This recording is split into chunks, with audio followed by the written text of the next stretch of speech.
Welcome to the 8 Billion Project, where we're on a mission to make an impact by discovering and sharing the purpose of every person on this planet.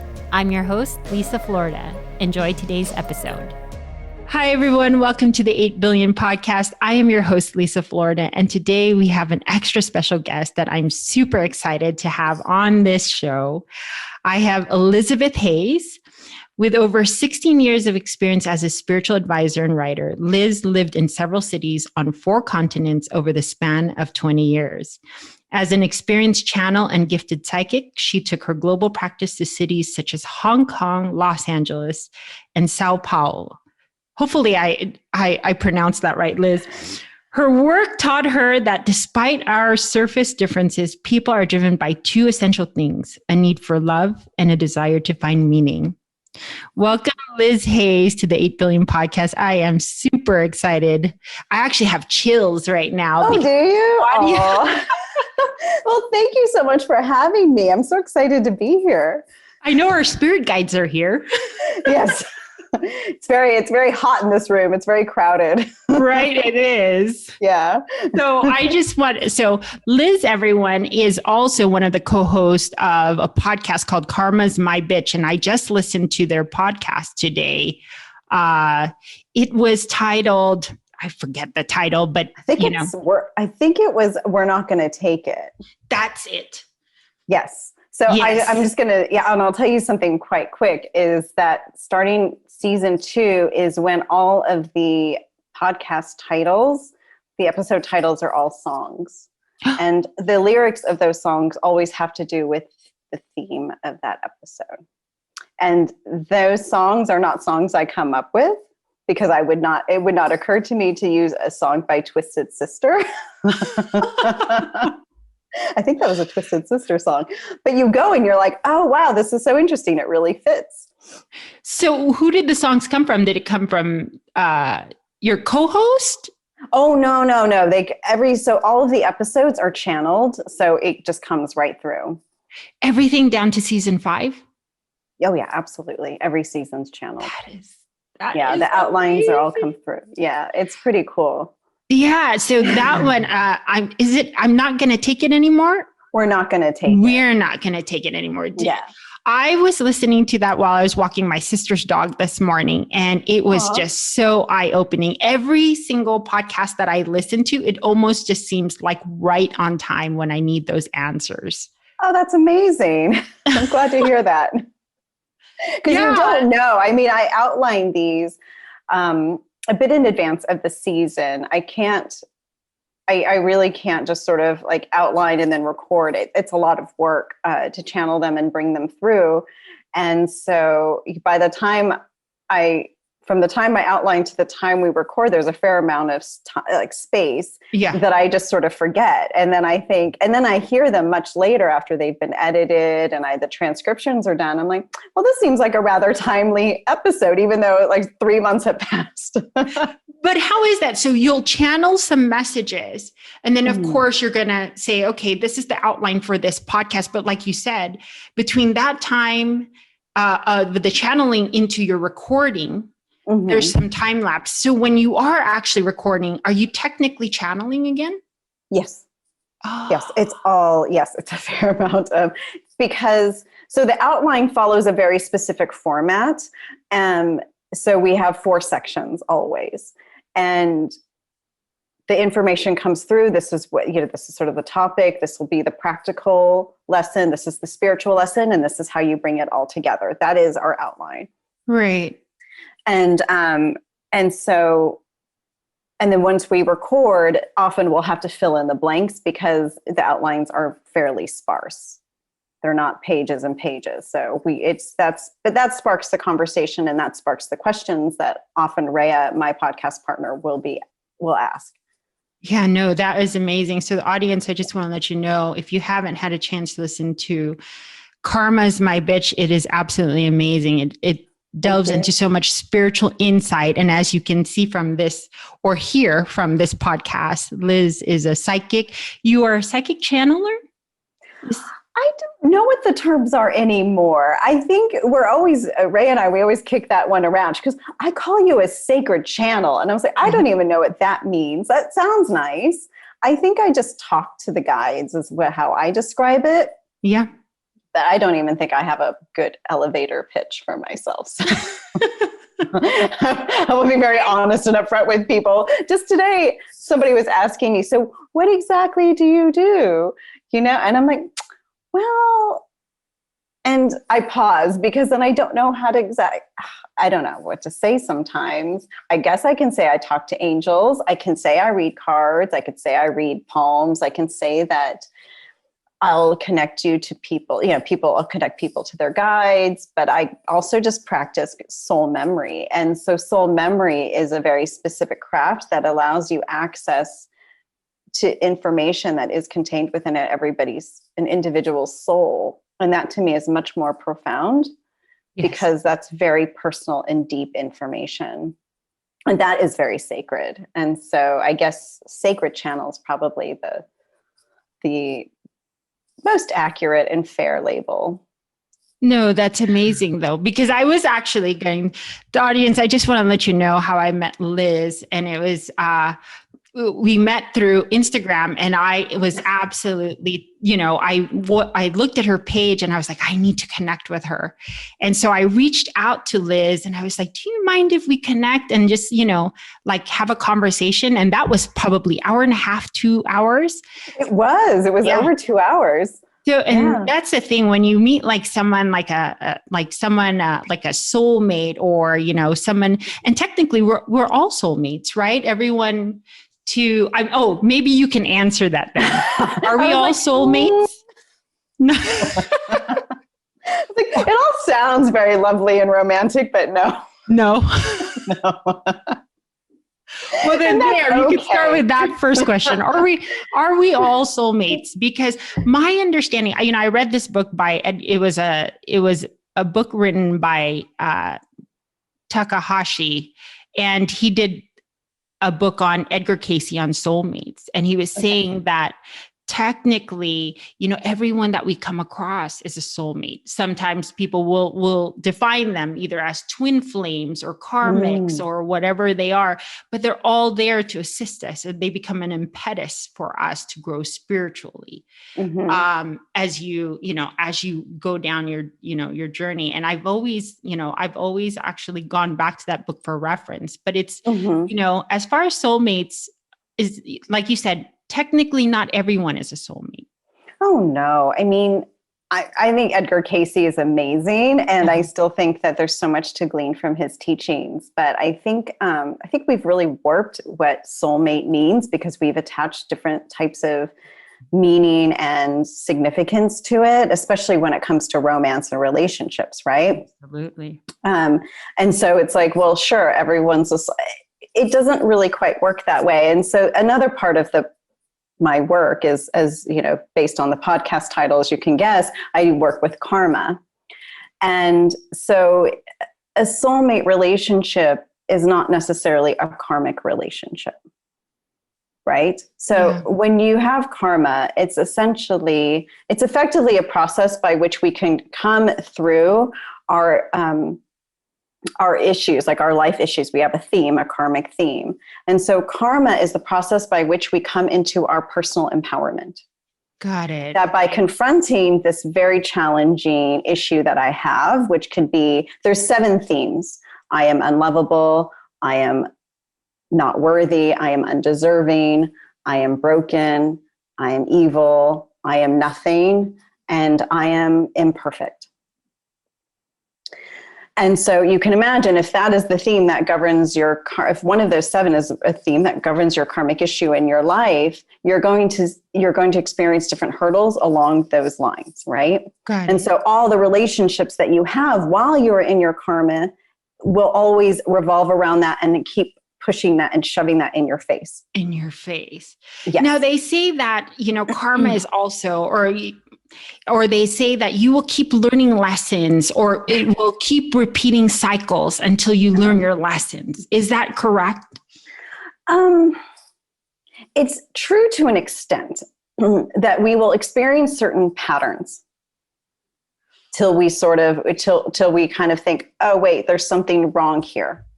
Right. For instance, Rhea will talk about this very openly on the podcast. So I'll use her as an example. If your theme is unlovable, like hers, she found herself in a particular pattern.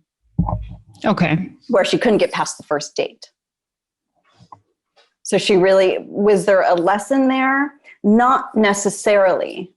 There was a process by which she needed to kind of re-examine what her intentions were, her issues, whether they be past life, current life, whatever. And that's where she needed to kind of confront all the things that were holding her back. Okay. Right? Yeah. So if that makes sense. Yes. So I don't think that it's always about the same lesson or things always coming up the same way. Yes, we can have certain patterns if there's something significant that we need to look at. Yeah. Yeah. But not everything is a lesson. Sometimes there's just a reason that things happen. There are two different things, right? Was there a lesson for her to learn? Not necessarily, but there was certainly a reason it was happening. Yeah, absolutely. Yeah. And see, that's what I love about my conversations with you, right? Lesson and reason, mission and purpose. And it's just become so much, as I listen to your podcast and audience, I did, reason why I wanted to bring Liz on here was I did complete the soul memory session. And that's, I definitely want to delve into that. And it was just so fitting, especially with your podcast release today, that it talked about mission and purpose. Because for me, on the 8 billion podcasts, right, it was interesting how, my intro is uncovering the purpose, uncovering and sharing the story of everyone's purpose. Yes. And so I was always wondering on this journey, as I started the podcast since last October, I've heard so many things about purpose. And I've heard even things like people say, I've come across, people saying not everyone has a purpose. But by listening to your podcast this morning, it seems as if everyone does have a purpose. Absolutely. Why in the hell would we have come into body if we didn't have a purpose? My goodness. Jesus. I would not have wasted my 44 years on this earth plane if I did not have a purpose. Right? Because me too. I'm all like, I'm not doing this again. I don't know how you set me down here. I'm not doing this again. It's all a choice. It might have been a misguided one or one where we might have forgotten certain details, but it was always a choice. We all have purpose. We did not incarnate just for the fun of it because it's not that fun to be in human form. It can be somewhat pleasurable, right? We get to eat, we get to fuck, we get to, you get certain things that out of it. But for the most part, being in human bodies is akin to like signing up yourself up for like suffering, right? Right. Yeah, because we always have these issues. We got to sneeze, we got to cough, we get sick, we're always falling apart half the time. So why would we do this? We do it for a reason. We do it because we do it for consciousness. That's why we're here. But everybody's purpose is about how they come into their own consciousness. Right. And it is a massive experiment. It's just a free-for-all in the process. But yes, our purpose is to be wholly and unequivocally ourselves. And whatever that means. And that process is a huge one. And that's why karma is so beneficial, is because it really gets us there fast. Yeah. Absolutely. When we explore our karma. Yeah. And you were even saying, though, that the pandemic was, the big trigger where like, hey, everyone, let's just do this to the whole world first. If you thought you had it bad, what is going to make it 10 times worse for you? Yeah, exactly. You think you had it bad? Hold on in just a second. Exactly. No, so then, because it made me even question my intro, or like everyone's like, 8 billion podcasts. It's so, ambitious. Like, how are you going to, I said, I don't expect to interview 8 billion people. There's not even 8 billion people in this world yet, people. And I actually had to put the technicality of like, oh, it's not till 2023. That's a good thing. Producers did. They did the calculations, right? This is how you can impact 8 billion people. You have 150 interviews with influencers that have over 1 million on, and I was just like, it's really cool how, how intelligent so many people are in calculating how you can impact. But I was just like, for me, it was just something deep in my soul that I felt, and I called it a calling. So like I said, I'm learning from you, Liz, like we can call it so many different things. And what each person has to that interpretation is that person's, meaning.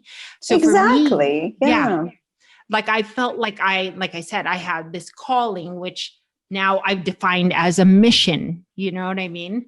Mm-hmm. And so that's another thing that I wanted to go into. Right. And I think you brought that up with Rhea, was like, not everyone has a mission, but it doesn't matter. Right. It's not like, oh, because you don't have a mission doesn't mean it does, that you're less important or. No, I'd say lucky you. Right? It is such thankless work, to be honest. Good for you. Good luck. That's what I feel like mission is. Exactly. Go with God. Go with God. Be in I mean, literally go with God. Exactly. You keep throwing that back at me, aren't you? So ultimately, and so I'll explain this. So as I said, our purpose is really just to be wholly and unequivocally, really and unapologetically who we are and who we know to our core, right? And it's not the same as sort of flinging out your painful self, right? This sort of identity that you've created because, whatever trauma in your life, and, this is just some persona that you create in order to mask your pain. When I'm saying be yourself, it's your whole healed self. Like, this is me in my vulnerable state because I've got nothing but me now here, right? But at the same time, once we've gotten to that point, after that is our purpose is ultimately to serve the collective, right? Got it. So we take that whole healed self and we bring that to the fore and we say, how can I serve? Absolutely. And by our very being in the most conscious way, right? If we're the most conscious beings we can be, that is being in service to the collective. Got it. So that's the true definition of what mission is. That's the true definition of what purpose is. Oh, purpose is. Okay, so mission. Are we ready to go there yet? I know, right?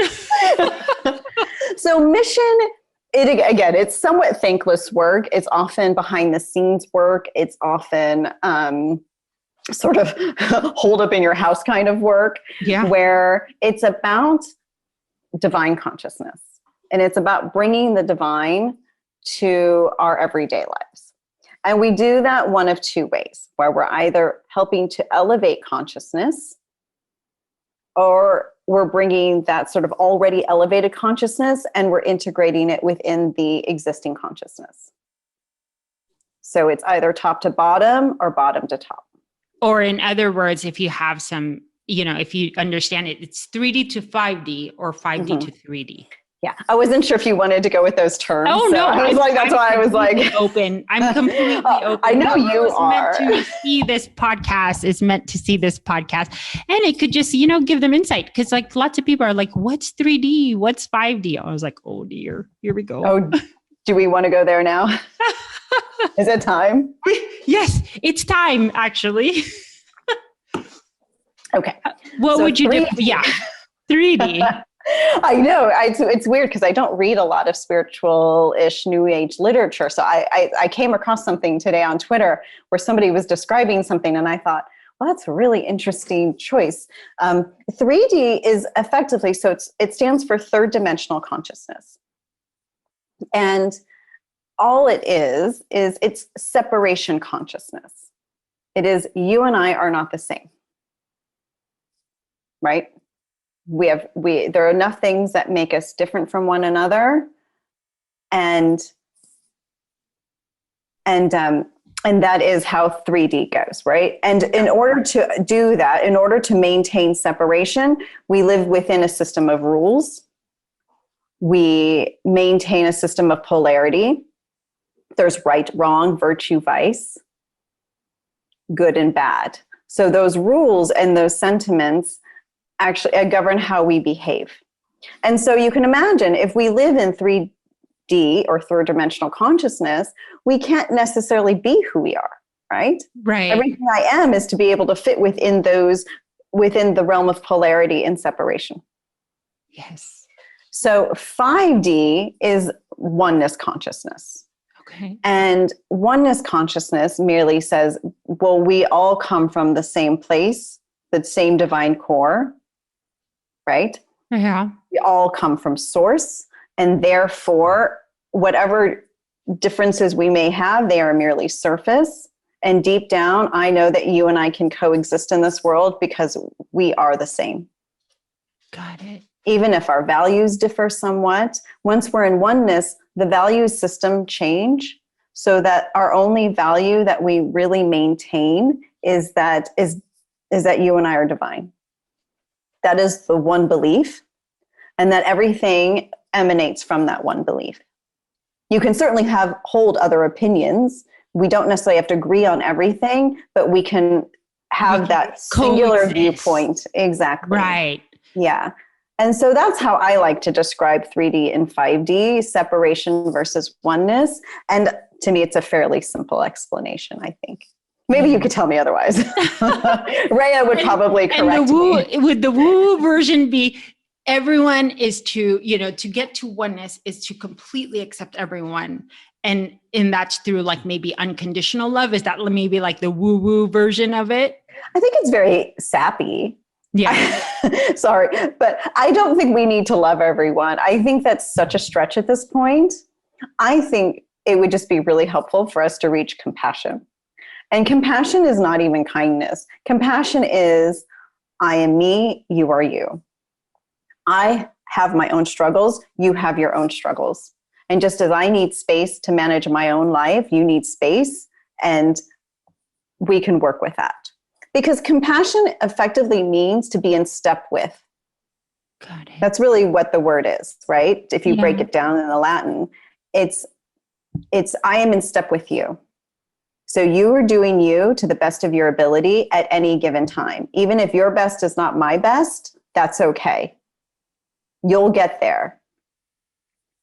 And is that like, because I always say that I always hold space for people, right? Mm-hmm. But I'm only human, so I still have an ego. But for the most part, right, holding space for me is a definition of just understanding they are wherever they are on their journey. Yes. I honor that without judgment. And it allows them the space to grow or to either ascend or whichever, you know what I mean? Because it might not be a spiritual path for them Yeah, exactly. Yeah, no, precisely. That is compassion when you say I'm holding space for them. Got it. Because you're just allowing. Because you don't even know, you don't understand how many times I've been asked by people, what does holding space mean? And every time I have to like either regurgitate, and it never comes out exactly the same. You know what I mean? No, it doesn't. The definition for, you know what I mean? Oh God, stuff just flies out of my mouth. Yeah, exactly. Yeah. Now, when you're saying that we are, we're trying to reach oneness consciousness, is that, what are your views on this whole thing called, especially New Age? Everyone's saying we're going into, we're here to usher in the Great Awakening. What is the definition of what you believe to be the Great Awakening? Or you're like, it's not even what I believe, it's what is. No, I mean, sometimes I'm like, what are we awakening to? How shitty life is? What?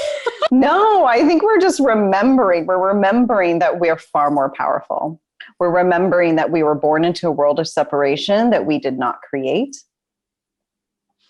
that already existed. And we're remembering that we're here for something more than just sort of getting by in life. Right. And that's that's a shocking thing to remember, because then we are forced to confront the one thing that we ourselves had willingly let go of, which is our power. Wow.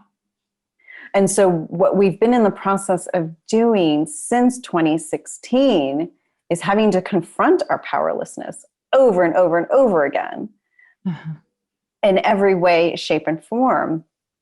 And that's a really painful thing to do because most people won't even own that they are powerless. And, or what they'll do is they'll play the victim, right? They'll own their victimization, but therein also lies their power. They use their victimhood as a tool for power. So right now, what we're having to remember is I'm powerful because I am me. And I'm not powerful because all these systems tell me I am. I'm not powerful because this group tells me I am. I'm powerful because I am me.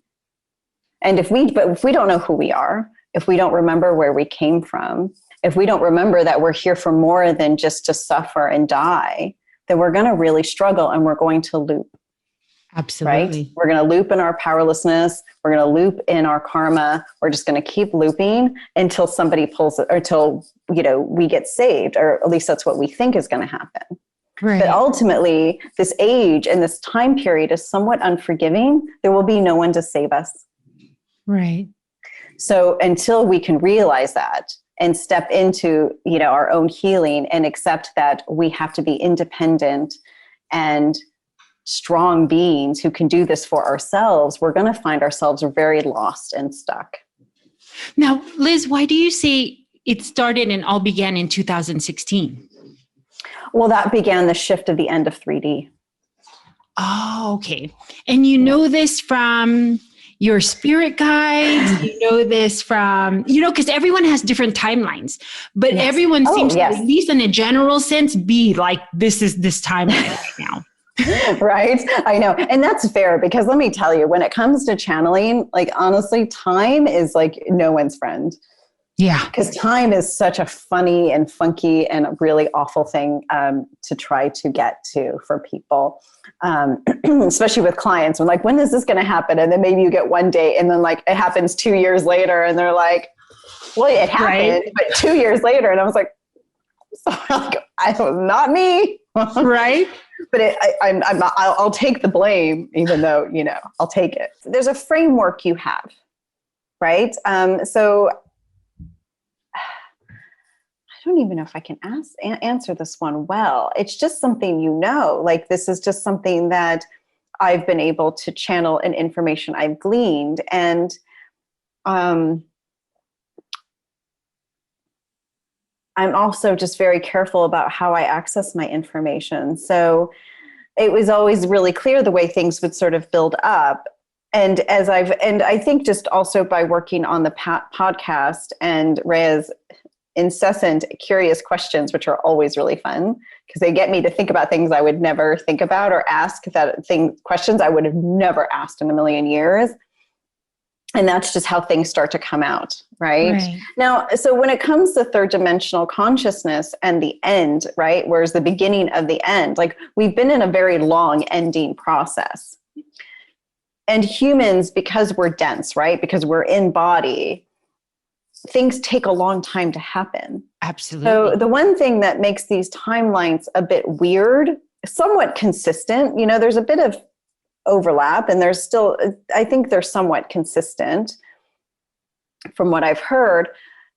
The reason why they're a bit off is because it takes a long time for things to end in human life, right? If you look at it, how long do things really take to happen? They take forever. No, but it's really just been in the last 50 years that things have really sped up because we're ending something. Got it. Yeah. Because, you even say that. And I consciously, and it was through learning, I had to understand what 3D was to 5D. And if there was higher dimensions other than that, right? Yes, and there then, are. Right. And then from there, I understood that energy is fluid and people have free will. So things move so much, when psychics or let's just say new age people are reading on YouTube, they say, always understand that this could be past, present, future. Always understand that everything moves so much faster in the 5D and you still have free will. So what might apply to you, what they might be reading about at the same time might not either apply to you. It could be past, present, or future and all that kind of stuff. So yeah, it's really interesting to know that everything moves so much further, like so much faster in the 5D, and now we're just trying to pull it down. Yeah. I mean, and it's difficult because we're having to allow 3D to go while also trying to slowly lay the foundations for 5D. Because you can't just sort of get rid of 3D and then build 5D. It sort of has to happen simultaneously. Got it. So could we be in 5D in our physical bodies? We're moving to that? Yeah, there are beings who are very much living in 5D right now. Got it. Yeah. It's very possible. And I think, that was season 2. Welcome to the Jungle, maybe, was my episode. It was actually one of my favorite episodes. But yes, it's very much like it's Welcome to the Jungle. Remember that Guns N' Roses song? Right. That's what 5D life is going to seem like. It's all. Do you think that we are going to see it in our lifetime? Where there's going to be enough critical mass of in oneness, living in oneness consciousness? Yeah. Or is that a close, you can't even say it's a closed chapter because it's going to get there. It's just, it depends, right? How old you are and your consciousness. Yes, exactly. I feel like there will be enough of it that we'll have seen a difference. A shift. Definitely between, where we are now or even where we were 5 years ago versus where we'll be in 20 years. And we're certainly young enough, you and I, for that. And that's fine. But in terms of the sort of oneness world, no, that's not what we're here for. And that was a bit of a wake-up call for me in terms of the work, where I thought, okay, I know I'm here for, to help with this oneness piece. I know that it's very much my mission to sort of help bring consciousness. And so, but when I realized that oneness consciousness is going to take a lot longer, I had a sad moment. Right. I thought, am I not going to see the tree I planted? Right. You definitely are going to leave a legacy. Thank you. But it's generations later, karma's my bitch. Yes, that's right. Thank you. Yes, but it's all we're planting the trees that we will not be sitting, we will not be enjoying the shade of those trees. And that's okay. I just had my little sad moment about that. And I thought, okay, that's all right. Well, yeah, because everyone's trying to decipher what that is. There's so many people saying that the pandemic triggered all of this for us to awaken. And that all of these shifts are going to happen and we're going to live in this utopian world. And now whatever that might look like, I'm all like, so many people have so many different visions. Okay. Right? A different financial system, a different, you know what I mean? Yeah. Okay. Have you heard that? And could you elaborate on your thoughts on that? Thank you for that question. It's an amazingly hard to answer. We can edit this one. No, it's okay because I feel, okay. So if you can imagine third dimensional consciousness, we had 3 tent poles that helped prop up 3D. We had government, so our political systems, our financial systems, and we had religion. Okay. Right? And if you consider that those were the 3 tent poles, you can consider how polarity operated within those tent poles and how those tent poles, governed, right? And dictated the rules. Right. Now, if you can imagine that 5D is all oneness, in which case all the tent poles go away, what happens? All of those structures would go away. Exactly. But we can't be in a structureless world as humans yet, because that would just lead to chaos. So you can imagine, what did the world look like a year ago or a year plus, right? Early 2020 was chaotic. People panicked. They bought toilet paper because they didn't know what to do with themselves. They bought toilet paper. And then they turned within to reflect, but they had more than enough toilet paper. They locked themselves in their bathroom with their mountains of toilet paper and then ommed themselves into oneness. And now I'm going to reflect. What did they do? They also fling out their blame. They fling out their fear. They projected time and again, right? They looked for somebody else to blame and to find fault for their issues, whatever they were. Absolutely. But effectively, it was those 3 tent poles that got challenged, right? So we're not going to see the end of those tent poles. But what happens is 3D crumbles. 5D consciousness has to come in and help establish a foundation for a different type of consciousness where we don't have the tent poles because everything is one. Wow. And that's a bit difficult to, because we all need, really, because you want these tent poles, right? We need structure, we need order. What happens if we don't have, if we don't have these political leaders, what's going to happen, right? Right. There's a vacuum.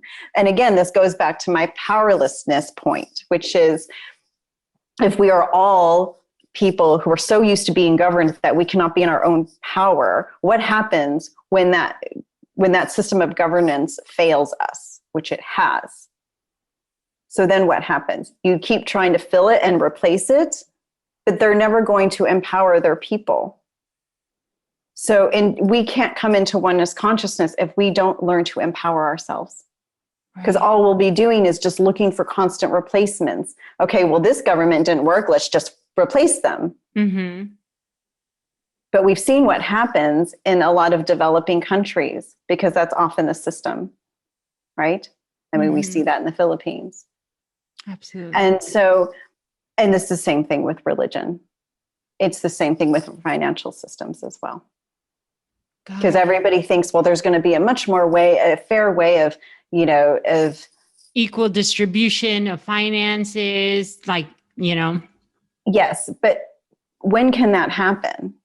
Can it happen when people are still governed by greed and feelings of lack? No. So again, try coming into your power and then figure that out. So, yeah. So we're really and that's having interesting to you say that, just because a lot of people are feeling so powerless now, like people can't travel, Tell me about it. It is a huge source of frustration for me right now. Right? That's mine too. Oh my gosh, we're sages. We're like world explorers. I mean, we're even space explorers, and to kind of just say, you can't do that. Like, okay, let me just, that's why you're saying karma's my bitch. Like, how do I empower myself when you tell me I can't even get on a plane and you creating, well, what are these rules? What are these rules and what do they do and how do they benefit me really? Mm-hmm. Because we stopped asking questions. We became very complacent. Because 3D demands complacency, right? Tent poles require complacency because they require followers. And which is most of the population right now, to some degree. Right. Yeah, absolutely. Wow. Yeah. So when they say, "Oh, you were living in the most beautiful times in our life, in humanity," I was like, "It sure is, guys." So awesome. Yeah, I love it. That's what we came for, though. For all of you. Because you are divine. Yeah, because we're divine. Right? Yes. That's the woo-woo version of everything. Yeah. Yeah. And it's interesting though, too, another thing that I came across was that post that you were saying, like, and you and I think we might have touched on it. Like, spirituality is an industry per se, until which time that we understand we really are divine. You know what I mean? Absolutely. I mean, spirituality, what did I even say? Oh, I think even Rhea pointed this out. She's like, we're using spirituality to make spirituality obsolete. Mm-hmm. Right. And that's the goal. That's ultimately the goal. Although we're not trying to convert people and turn them into spiritual beings. We're hoping that they can just grasp enough of spirituality and working with spirit that they can come into their own divinity, which is effectively just their own power. Right. So that they can see themselves as a whole capable being of living in this world, and then to go forth and live it however they want and live their purpose or their mission. Because to us, I mean, it's the ethos of karma's my bitch is you're not meant to go sit on a mountaintop or just go find some beach and just gonna kumbaya yourself to death. Yeah. Right? You don't need to go practice yoga. You don't need to meditate. A lot of this stuff won't necessarily serve you in the long term when it comes to oneness consciousness. What's really going to serve the world in oneness consciousness is for people to get their shit together. And you don't get your shit together when you're sitting alone meditating. Yeah. You can find 5 minutes of calm. Don't get me wrong. There are benefits to meditation just as much as there are no benefits to meditation, right? Yeah. It really varies according to the person. But I feel like New Age spirituality has really kind of done a disservice to spirituality. And by that, I mean the kind of old school, listen, again, I have enough compassion for you. Let's just live our lives and let's just do the fucking best we can with this. Yeah. Yeah. And do you believe that they're saying that as we raise consciousness, or, you know, those that are contributing, like, let's just say, like what you were saying, those that are already living in 5D, as you're doing that, are you shifting an energetic field that, as you know, that as this starts to happen, or they start to meet with each other between 3D to 5D, that energetic field just starts, gosh, what are the words for me? I don't know. Would you know what I'm talking about, Liz? I kind of do and I don't. I'm like, oh, you answer it. Damn it. I don't know what you mean though. No, what do you mean? So there are 5. Okay. So if there are 5th dimensional beings, which there are people who have come into oneness consciousness and they're good. And they're out there living their normal lives. Maybe they have regular jobs. Maybe they're sitting at home just waiting for people to like calm the fuck down. So who knows? And like you said, some people aren't even aware they're on mission yet.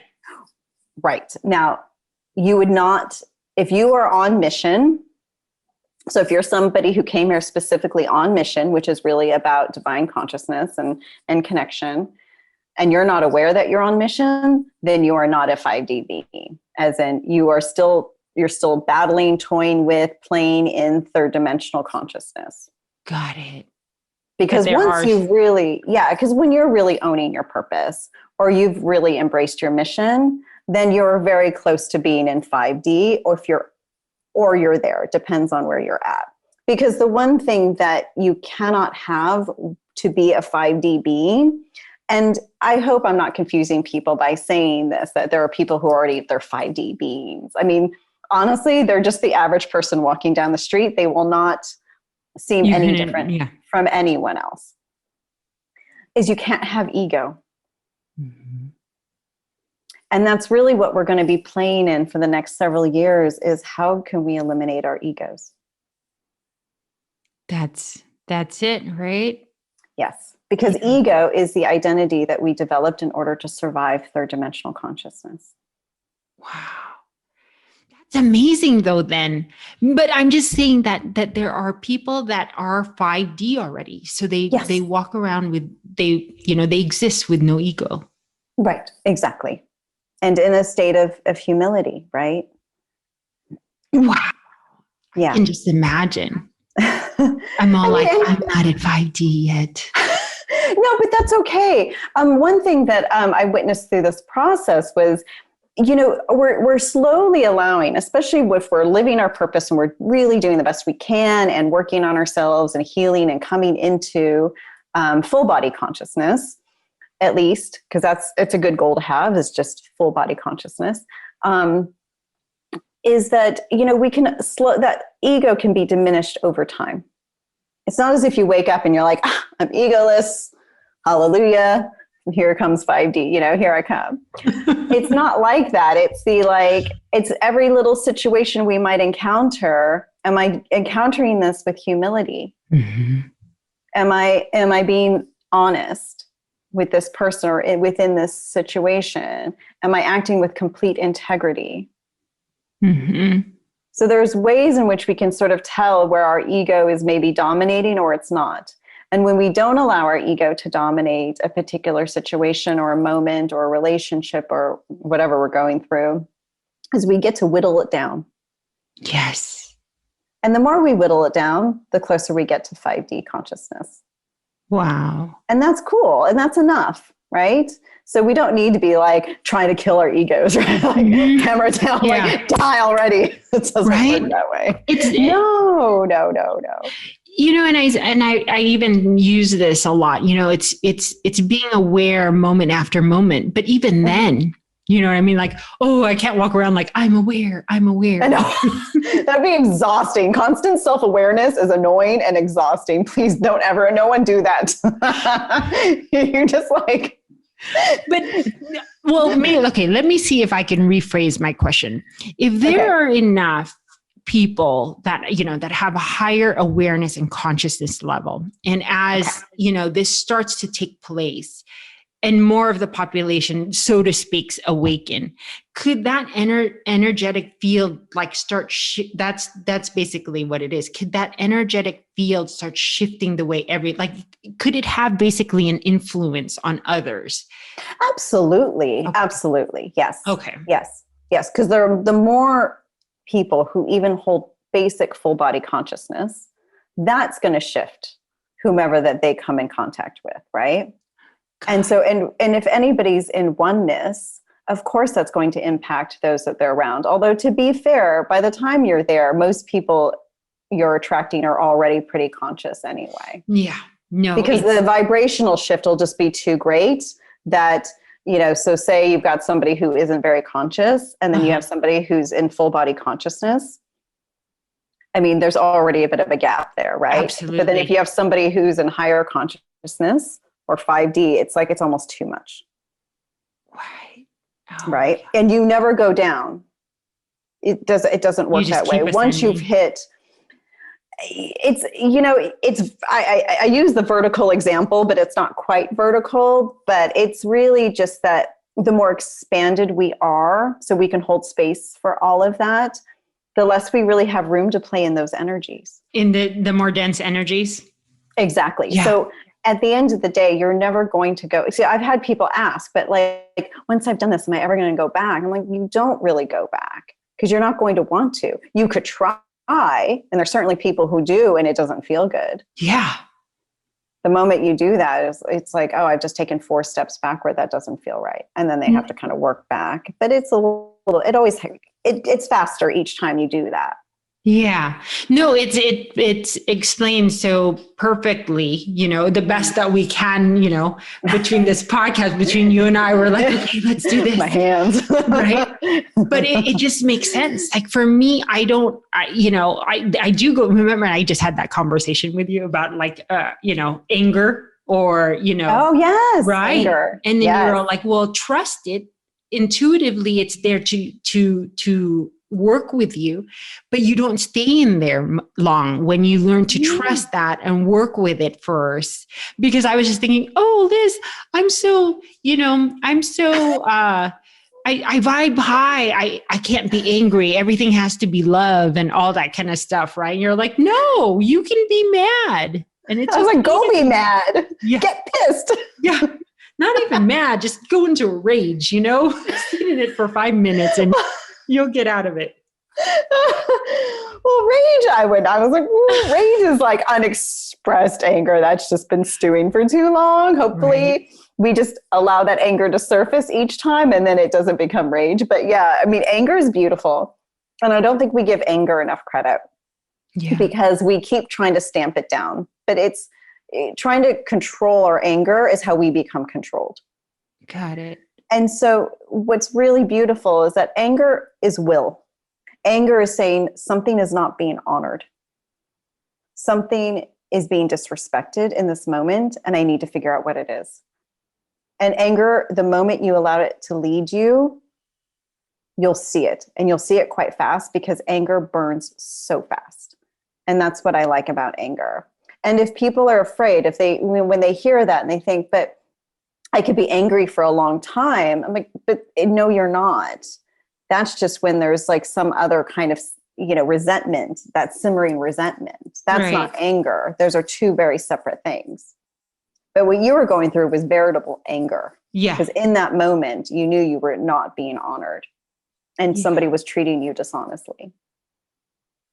Got it. And it's true, like even on a more like a lighter level, like even with my son, I'm aware of it, like, like it'll trigger something and then I'll be angry at the moment. That's just the energy, but I try, you know what I mean? Like I pull out of it pretty quickly. And so there's less, you know what I mean? There's less push and pull, even with the dynamic with my son.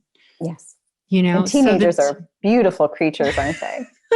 They're so good at pissing us off. That's a mission on its own. Exactly. Parenting is weird. And let me tell you, consciousness in parenting, that's shifting. Yeah. That's shifting in so many ways. We won't even understand what the family fabric will look like in 20 years. It's going to be so different. It's going to be so different. So different. Yeah. We're already seeing it, but it's going to have changed. Well, I'm excited to kind of see that. But, I was like, maybe we are going to do a part 2 on this because gosh, these times just go by so fast, Liz. They do. And we covered so much, and I'm pretty sure a lot of people are just going to be like, what do they mean? But again, there's so much to learn. You've done so much work on top of, we didn't even touch on it today. You are an author. So what I wanted to do was ask if people would like to learn more about your work, whether it's the soul memory, whether it's your podcast, could you please give us your contact information and how people can find you and your work? Oh, that's a great question. Because now at the top of my head, I'm like, what's my website? Gosh, I'm really not that flaky. I just have a terrible memory. So my website, so they could always find me through my website, elizabethannhayes.com. And it's easy to find me like you did on Instagram. Right. And I was like, what's my handle? It's I am Liz Hayes on Insta. And the podcast is Karma's My Bitch. And we're on pretty much every platform there is. I think we're on Spotify and Apple and Stitcher and a few others. Amazon. Perfect. Well, anyhow, with the audience, on top of that, I'll put it in the description box on YouTube. And of course, we'll have it on the podcast description. So if you'd like to get a hold of Liz Hayes, the wonderful Liz Hayes, who's absolutely divine. So but yes, I'd love to do another podcast recording because this could just lead to so much, but you're always welcome on this platform. It was such a pleasure to have you on. Oh, I had so much fun. You're just a joy. You and I, we talk, honestly, you know what it is? It's like, you're like one of my old high school girlfriends. Just chatting with you is so easy. It's, I don't know, maybe because we're both from Southern California. We're both, who knows? Yes. Right? Just our backgrounds are so similar. And I'm sure our musical tastes are probably really similar. Right? Even our humor is so similar. Yeah. And guys, like I'm in SoCal right now, and Liz grew up in San Diego, but you're out of London, right? Yes. We seem to have to come back here a second time, which is, it's fine. It's okay. Fun. I miss the sun. Let me tell you, you could ask the universe for certain things, but location is not always one of them. Location is not one of them. A city with great weather has not been in my path lately. It hasn't been in your path. No. Well, let's just see where this next chapter of our lives take us. Who knows? You might be back in the sun. Plus, you could always just visit your parents. Yes, because I can fly, right? Okay. Anyway, yes, I look forward to our next time. Thank you. Yes, so absolutely. Thank you so much for everyone who tuned into this episode, and stay tuned for our next episode of 8 Billion Podcast. Thank you for listening to today's episode. If it's moved you in any way, please review and share your thoughts, or text me your thoughts at 949-247-2800.